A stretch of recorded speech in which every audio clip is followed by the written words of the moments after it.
Et salut, je vous retrouve pour une nouvelle vidéo, vlog, point lecture en même temps. J'ai quelques petits livres à lire et que je lis, donc je vais en même temps vous faire vlog et point lecture. Je trouve que ça peut être plus sympa comme format et comme ça je vous donnerai mon avis sur les lectures au fur et à mesure, vu comme je lis beaucoup moins qu'avant quand même. Donc ça sert à rien de faire un point lecture, sinon ça serait des livres que j'aurais lus il y a très longtemps quand je vous les présenterai. Donc on fait ça.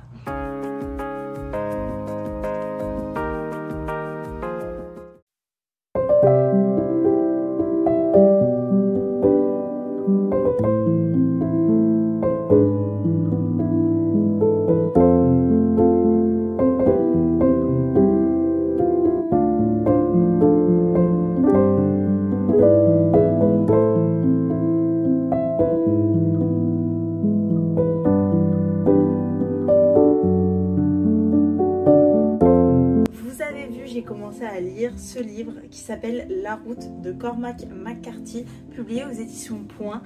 On est dans un univers dystopique, post-apocalyptique, donc l'apocalypse a eu lieu et du coup on va suivre un père et son fils qui sont sur la route en fait et qui essayent de gagner le sud du pays dans lequel ils sont pour pouvoir survivre, pouvoir être dans des meilleures conditions parce que c'est un endroit où il fait très froid quand même et en même temps avoir retrouvé à manger, etc. et vivre et ne pas mourir en fait. J'ai adoré ce livre. J'ai adoré ce livre. Il est vraiment bien. Il est très spécial. Déjà, on ne sait pas dans quel pays on est. On ne sait pas du tout où on est en fait. On ne sait pas quel âge ont les personnages. On ne sait pas quel est leur prénom. Tout ça en fait, on n'en a aucune idée. Donc c'est vrai que c'est assez bizarre quand même. Dit comme ça, je pense que vous voyez, genre c'est rare qu'on lise un livre de 260 pages où t'as aucune idée des personnages, etc., de leur nom, de leur âge. Le petit, on se doute qu'il grandit, surtout qu'on ne sait pas combien de temps se passe aussi. La durée, elle est pas du tout inscrite. Je ne sais pas si c'est passé 2 mois, 6 mois, 1 an ou 2 ans entre le début et la fin du livre en fait. En plus, il n'y a pas de chapitre. Donc ça fait que en fait c'est pour ça que je l'ai commencé à lire à la BU comme vous l'avez vu et j'ai lu en fait jusqu'à ce que Luc vienne m'interrompre. Donc j'ai lu les 240 premières pages, sachant qu'il y a 260 pages d'une traite en fait, sans pouvoir m'arrêter parce que je voulais savoir la suite, parce qu'il n'y avait pas vraiment un endroit où tu pouvais t'arrêter parce qu'il y avait une fin, une pause, un changement de timing ou quoi que ce soit. C'est assez prenant, c'est très touchant puisqu'on suit quand même cette histoire. On voit que c'est un monde post-apocalyptique, donc voilà, il y a des gens qui feront tout pour survivre, un peu à la Walking Dead, donc c'est-à-dire qu'ils vont aller voler les provisions des autres, qu'il n'y a plus assez de provisions, il y a des gens qui mangent d'autres humains, etc. Comme à la Walking Dead, quoi. Franchement, j'ai adoré, j'avais jamais entendu parler de ce livre, et je me dis, c'est franchement un très très bon livre. En plus, il y a quelques illustrations qui sont magnifiques à chaque fois dedans. Je vous le recommande énormément. C'est une très bonne surprise pour ce début d'année 2025. Oui.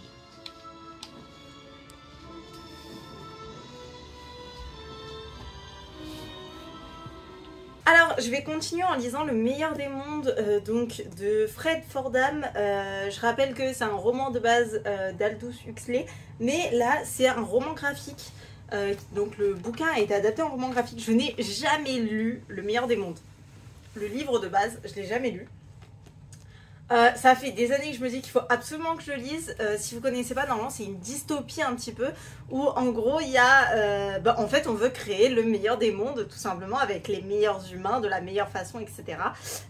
Et c'est comme ça que sort le livre. Et donc il y a des dérives, bien sûr, parce que c'est une dystopie, et c'est pour montrer qu'on ne peut pas créer la meilleure chose possible. Je crois qu'il y a pas mal d'eugénisme à l'intérieur. Donc pour ceux qui ne savent pas vraiment, l'eugénisme, c'est le fait de vouloir créer l'être humain parfait, et c'était notamment ce qui était fait par les nazis par rapport à la race aryenne. Et donc, voilà, je me dis, en vrai, en roman graphique, ça sera peut-être mieux. Et je me dis surtout, en fait, le livre et les couleurs me donnent trop envie.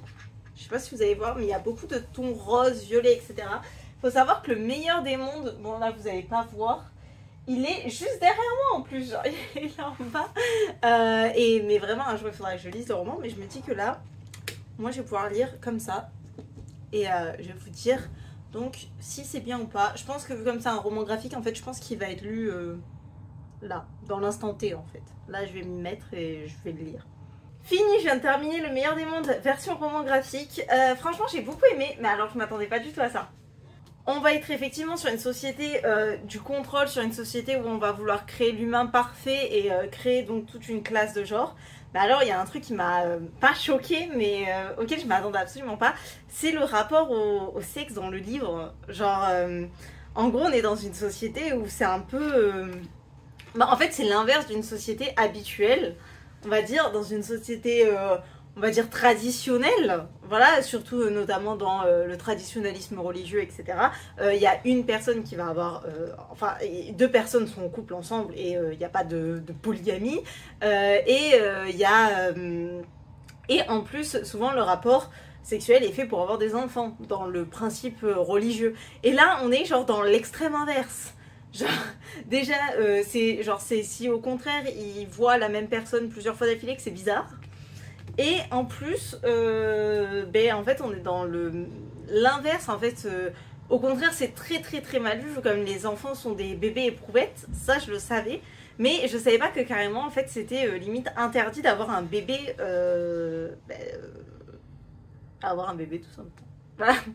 Bref, mais en tout cas je trouve ça vachement intéressant, j'aime beaucoup la réflexion, je trouve que les dessins sont super jolis, franchement j'ai beaucoup aimé le lire, il était super agréable, je le recommande. Après je sais pas si je le recommande à l'acheter, je pense que si vous avez la possibilité de l'emprunter à la médiathèque ou quoi, moi je l'ai emprunté à la BU, je pense que c'est une bonne solution. Après je sais pas forcément l'acheter ou pas, je suis assez perplexe en fait, je ressors de ma lecture assez perplexe.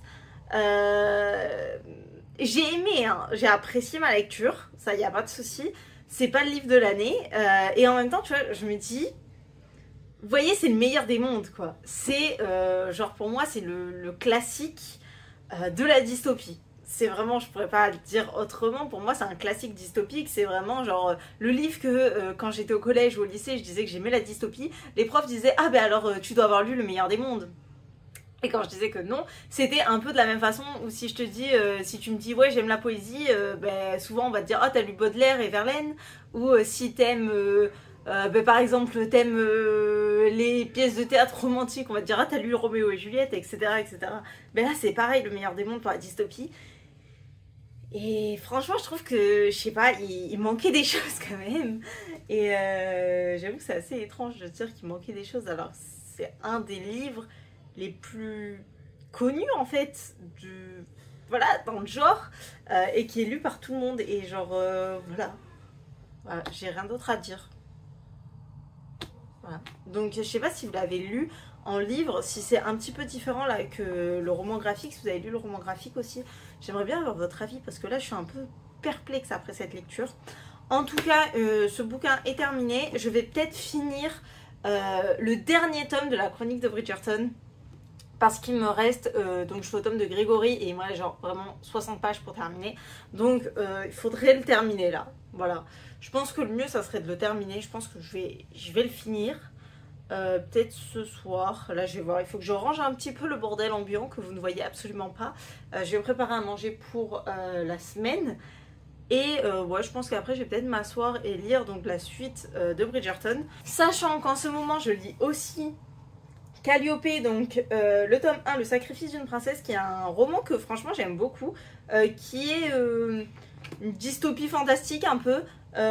Franchement j'apprécie beaucoup ma lecture, je le trouve bien. Après, alors en fait je vais vous dire quelque chose, je m'attendais absolument pas à ça. Le dernier chapitre que j'ai lu, il y avait une grosse scène un peu... alors que le livre je l'ai acheté au rayon jeunesse à Charlemagne. Au rayon jeunesse, hein. Voilà. Donc c'était mon livre que je lisais au collège, on a ce qu'on appelle le quart d'heure lecture. Et donc pendant un quart d'heure, les gamins doivent lire. Donc puisque vous savez que le plus important est le mimétisme pendant ce quart d'heure lecture, je lis aussi en même temps, ça me permet d'avancer dans ma lecture, c'est pas mal. Et donc je lis. Et j'avais pris ce livre justement pour lire pendant le quart d'heure lecture. Parce qu'en fait depuis le début de l'année, je lisais un livre sur un esclave qui s'était fui...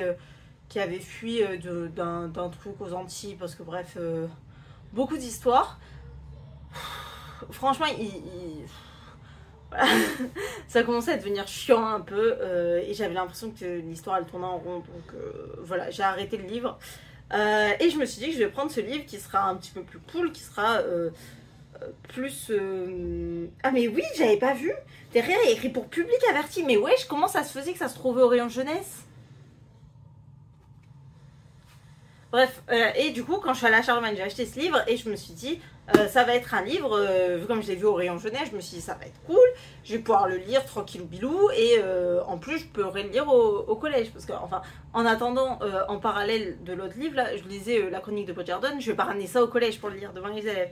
Et là, l'autre jour, vraiment, j'étais assise à côté d'un gamin. Je m'étais assise à côté d'eux parce qu'ils foutaient n'importe quoi pendant le quart d'heure de lecture et ils voulaient pas lire. Et là, je commence à lire et là, je vois. Et là, je me dis, mais qu'est-ce que je suis en train de lire là? Et oui, mais il y a écrit pour public averti derrière. Je comprends pas comment ça a pu se retrouver au rayon jeunesse. Voilà. Mais sinon, l'histoire est cool. Mais le pour public averti me fait peur, sachant que du coup, il y a déjà eu une scène... voilà, alors que j'en suis à la page 108 sur plus de 450.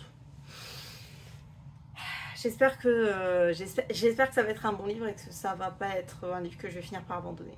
Voilà.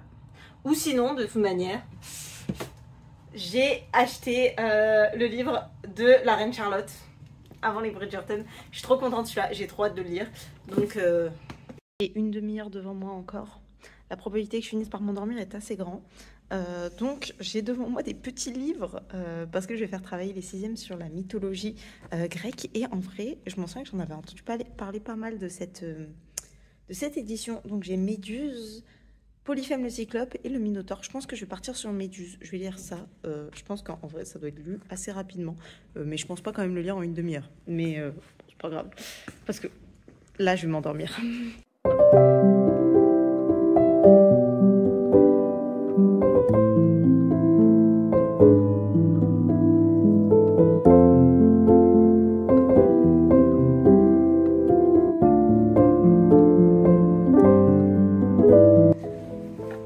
J'ai pas eu le temps de vous faire mon avis sur le livre parce que je l'ai lu rapidement, je crois, en une demi-heure en fait, si c'était lisible en une demi-heure, juste avant le cours. Donc franchement j'ai adoré, je pense que je vais lire les autres en attendant. Franchement j'ai beaucoup aimé, on a l'histoire donc de Méduse, vraiment de son point de vue à elle et je trouve que c'est encore mieux que justement l'histoire en fait de suivre l'histoire de Persée. Franchement c'était super intéressant et ben, j'ai adoré et en plus du coup là, juste après, lors d'après, les 6e devaient commencer à faire leur travail et il n'y a pas de prénom donc je peux le montrer. C'est un sketch note donc sur les différents mythes que j'ai et regardez ce qu'ils m'ont fait, c'est le début, hein, c'est pas fini, sur Méduse, je trouve ça magnifique, genre vraiment, je trouve ça juste trop beau. Par contre Persée, il y a une faute d'orthographe là à Persée. Bon c'est pas grave, mais j'adore, je trouve ça trop beau. Voilà, mais en tout cas j'ai adoré, je pense que je vais lire tous les autres de la petite collection là. Ça me paraît bizarre parce que j'ai l'impression que vous n'allez pas me voir, mais normalement si. Je pense que ouais, je vais lire les autres. Et voilà, de toute manière je vous reprends ce soir pour faire le bilan enfin mon avis sur le dernier tome des Chroniques de Bridgerton et je pense que je vais conclure cette vidéo là et donc peut-être que j'en ferai une autre dès demain pour faire la suite en fait avec ces petits livres que j'adore. Tout à l'heure, je viens vous parler du coup du dernier tome des Chroniques de Bridgerton. C'était celui sur Grégory que j'ai lu. D'ailleurs, je crois pas vous avoir fait de point, donc je vais vous faire un point aussi sur la Chronique de Bridgerton. Au final, qu'est-ce que j'en ai pensé? Bon, celui sur Grégory, j'ai eu du mal. Hein. Franchement, j'ai eu du mal. C'est, en toute honnêteté, l'histoire qui m'a le moins plu. J'ai pas du tout accroché, mais pas du tout. Franchement, en fait, j'ai trouvé ça tellement superficiel, l'histoire. Enfin, je sais pas, je trouve qu'il n'y a pas vraiment... Je sais pas. J'ai pas eu le moment où je me dis waouh, c'est l'histoire d'amour quoi, c'est quelque chose que je voudrais vivre ou quoi. Non, absolument pas, à aucun moment du livre. Non, franchement, et puis toute la première partie quand ils sont chez Kate et Anthony, oh, je me suis fait chier. Je suis désolée, hein, mais c'est la vérité. Franchement, le tome de Hyacinthe, je pense que c'était un de mes tomes préférés. Déjà, Hyacinthe, j'aime beaucoup son comportement et tout. Et là, franchement, son tome, c'est... Voilà, j'ai kiffé. En vrai, en tome préféré, j'hésite entre celui d'Hyacinthe, celui de Francesca aussi. Et celui de Bénédicte et Sophie. J'ai aussi adoré. Mais je pense que c'est celui d'Hyacinthe, en vrai. Hyacinthe, je l'ai kiffé. Et donc, en fait, en passant, tu vois, après tout ça, je me suis dit... On peut faire que mieux, tu vois, mais non, c'était, ben, c'est celui que j'ai le moins aimé, je pense. Avec celui, comme un de ceux que j'ai le moins aimé, c'est Colline et Pénélope. Hein. Je suis désolée, hein. Je sais que j'avais plus de place dans mon téléphone, donc j'ai dû effacer beaucoup de vidéos. Je me suis rendu compte que j'avais genre 10 minutes de vidéo qui était le spectacle de fin du show, c'est la soirée de passe annuelle par exemple. Bref, il faut que je continue à faire tout ça. J'ai mis tous les fichiers l'autre jour, ça a duré 2 heures sur l'ordi de mon copain. Bref, on passe à autre chose, on reparle du livre. Donc je disais que celui que j'avais le moins aimé, c'était l'histoire de Colline et Pénélope. Je sais que beaucoup de personnes en sont fans. Mais voilà, c'est ceux que j'ai le moins aimé avec celui de Grégory. Mais au final, c'est quand même une saga que j'aime beaucoup. J'ai adoré découvrir les livres. Voilà, Hyacinthe, Francesca, Bénédicte. C'est vraiment des livres que j'ai adoré. J'ai vraiment hâte parce que là, ça veut dire que le prochain qui m'attend, c'est la Reine Charlotte. Donc, j'ai vraiment hâte de pouvoir commencer la Reine Charlotte. En plus, il fait quand même son petit pesant de pages hein, quand on y pense. Ce qui fait 370 pages. Donc voilà, je crois que c'est tout. En vrai, je suis super contente d'avoir fait ce format parce que voilà, les points lecture, j'en fais plus parce que je trouve que c'est inutile. Parce que vraiment, en fait, pour un point lecture, j'attends de lire à peu près 4 livres. Je trouve que c'est une moyenne qui est raisonnable pour avoir une vidéo qui est assez longue, mais pas trop longue. Vous voyez ce que je veux dire ? Et sauf que, en fait, si j'attendais de lire 4 livres, vu comme je lis assez peu quand même en ce moment, eh ben, je me retrouvais à faire des points lecture, des fois, sur des livres où ben, j'étais là et je me posais, j'ai essayé de faire plusieurs points lecture, hein. Je me posais là sur mon fauteuil et je me disais, vas-y, tu vas tourner un point lecture. Et puis je prenais les 4 derniers livres que j'ai lus et genre, il y en avait un des livres, ça faisait 2 mois que je l'avais lu. Donc, j'ai pas grand chose à dire sur un livre que j'ai lu il y a 2 mois, vous comprenez. Donc, je sais pas du tout si ce petit format un peu mixte, vlog, point lecture, vous plaît. N'hésitez pas à me le dire, comme ça au cas je reprendrai ce format là ou pas du coup. Mais je pense que là je vais continuer ce format là au fur et à mesure. Là au final c'était assez condensé parce que je l'ai commencé la semaine dernière le vlog et je le finis aujourd'hui. Mais je pense que bon bah, là avec l'école qui reprend et tout ça va durer un petit peu plus longtemps. Même si j'ai failli tout faire tomber. Même si ce petit bijou m'attend. Et aussi, en plus, là, au mois de mars, va sortir le livre sur Haymitch.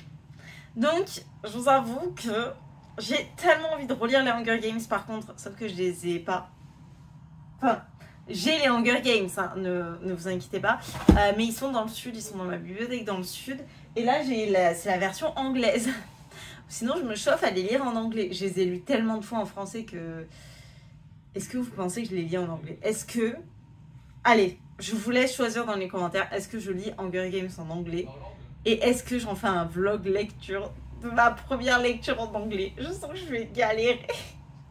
Mais en même temps, je me dis c'est Hunger Games. Je connais le livre par cœur. Il y a vraiment, voilà. Donc, je me dis pour les relire là, avant la sortie du tome d'Haymitch.